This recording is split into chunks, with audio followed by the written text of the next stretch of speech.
بسم اللہ الرحمن الرحیم۔ السلام علیکم ورحمۃ اللہ وبرکاتہ۔ دوستو آج ہم بات کریں گے کہ کیا ہم بستری کے لیے میڈیسن کا استعمال کرنا کیسا۔ تو مزید ویڈیو شروع کرنے سے پہلے ایک چھوٹی سی گزارش کہ اگر آپ نے ابھی تک ہمارا چینل سبسکرائب نہیں کیا تو ہمارے اس چینل کو سبسکرائب کریں، بیل آئیکن کو دبائیں تاکہ نئی آنے والی ویڈیو کا نوٹیفیکیشن آپ تک بآسانی پہنچ سکے۔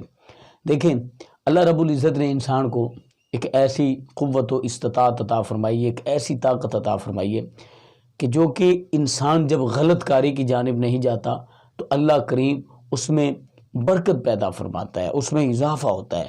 لیکن جب انسان غلط کاریوں کی جانب جاتا ہے تو اس سے انسان کو خسارہ ہوتا ہے۔ جب انسان اس نوبت پہ آتا ہے جوانی حالت بلوغت میں تو غلط کاموں کی وجہ سے اسے ہم بستری کے لیے میڈیسن کا استعمال کرنا پڑتا ہے۔ لیکن اگر ہم اپنے آپ کو غلط کاریوں سے بچائیں، برائیوں سے بچائیں تو ہمیں میڈیسن کے لیے ضرورت نہیں پڑے گی میڈیسن کی۔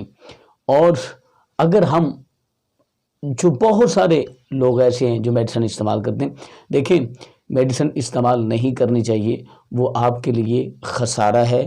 وہ آپ کو وقتی طور پہ تو لذت آئے گی، وقتی طور پہ تو لذت محسوس ہوگی، لیکن بعد میں جب آپ بڑھاپے کی عالم میں چلے جائیں گے، بزرگی کے عالم میں چلے جائیں گے، ضعیف ہو جائیں گے، اعضاء کمزور ہو جائیں گے، اعصاب کمزور ہو جائیں گے تو پھر وہ آپ کے لیے مشکلیں کھڑی کریں گی۔ پھر کیا ہوگا کہ آپ چلنے پھرنے سے بھی قاصر ہو جائیں گے، آپ صرف اور صرف چارپائی کی زینت بن جائیں گے۔ خدا کے لیے غلط چیزوں کا استعمال نہ کریں۔ اللہ کریم رسول اللہ صلی اللہ علیہ وسلم کا صدقہ فرما کے ہمیں اس طرح کی بیماریوں سے اور اس طرح کی میڈیسن سے بچنے کی توفیق نصیب فرمائے۔